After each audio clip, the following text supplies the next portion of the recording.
আরজিকর কাণ্ডের নৃশংস ঘটনা সেটা মানব সমাজ মেনে নিতে পারছে না। সেখানে জাতি, ধর্ম, রাজনীতি সবাই একত্র হয়ে প্রতিবাদ জানাচ্ছে। কারণ প্রথম দিন 12 ঘন্টা যেতে না যেতেই প্রশাসন, পুলিশ একজনকে হলেও অ্যারেস্ট করেছে, কিন্তু এখনো পর্যন্ত সিবিআই তার কোনো রকম অ্যাক্টিভিটি দেখাতে পারছে না, অ্যারেস্ট কাউকে করতে পারছে না।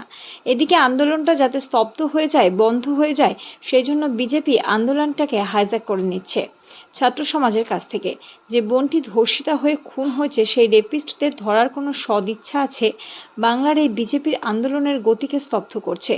বিজেপি অযথা বাংলাকে অশান্ত করছে, মানুষকে উত্তপ্ত করছে।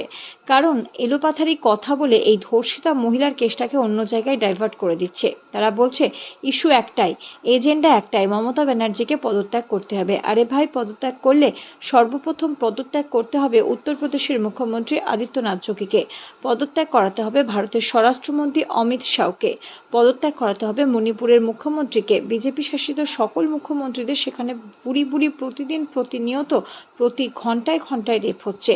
সেখানকার মুখ্যমন্ত্রীদের পদত্যাগ করাতে হবে, তারপর মমতা ব্যানার্জিকে পদত্যাগের কথা বলবেন। তাই সস্তায় রাজনীতি করার চেষ্টা করবেন না, ঘোলা জলে মাছ ধরার চেষ্টা করবেন না। মমতা ব্যানার্জি বলছে ছাত্ররা আন্দোলন করছে, আমি তাদের সমর্থন করছি, কিন্তু আন্দোলনের নাম করে বিজেপি বাংলাতে অশান্তি সৃষ্টি করছে, আমি সেটা সমর্থন করব না।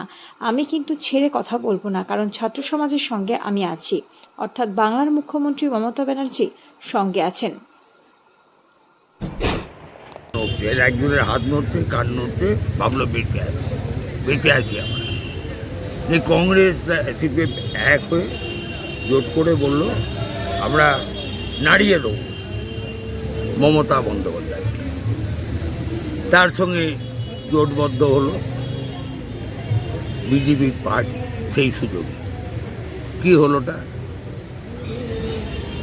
কিচ্ছু নাড়াতে পারল না বাংলার মানুষ। তারা অনেক অকথা কুকথা বলেছে, মমতা বন্দ্যোপাধ্যায়ের দিকে আঙুল তুলে, অভিষেক বন্দ্যোপাধ্যায়ের দিকে আঙুল তুলে অকথ্য অকথ্য কুকথা বলে মানুষ গ্রহণ করে। কারণ মানুষ জানে এরা মৃতদেহ, মানুষ জানেন, মানুষ উন্নয়ন চায়। তাই মানুষের আশীর্বাদ নিয়ে আবার মমতা বন্দ্যোপাধ্যায়, এই জায়গাটা তারা সহ্য করতে পারছে না। একটা মর্মান্তিক, অত্যন্ত বেদনাদায়ক, দুর্ভাগ্যজনক ঘটনা ঘটে গেল। পৈশাচিকভাবে একটা আমাদের ঘরের মেয়ে, তাকে নারকীয় অত্যাচার, ধর্ষণ করে খুন করা হয়েছে। সেটা নিয়ে তদন্ত চলছে, সিবিআই গ্রহণ করেছে তদন্তভার, সব চলছে, প্রক্রিয়া চলছে, জারি আছে। কিন্তু তাদের ধৈর্য নাই। তারা এখন আগে সিবিআই বলে চেয়েছেন, সিবিআই যখন কাজ শুরু করে করছে কাজটা, তখন এবার এরা জোটবদ্ধ হয়ে এরা মমতা বন্দ্যোপাধ্যায়কে আলটিমেট টার্গেট। লজ্জা নাই, মানুষ তাকে রিজেক্ট করল বিধানসভায়, লোকসভায়। এখন কি করে মমতা বন্দ্যোপাধ্যায়ের বিরুদ্ধে ঝড় তোলা যায়, মমতা ব্যানার্জিকে মুখ্যমন্ত্রীর পদ থেকে সরাতে হবে।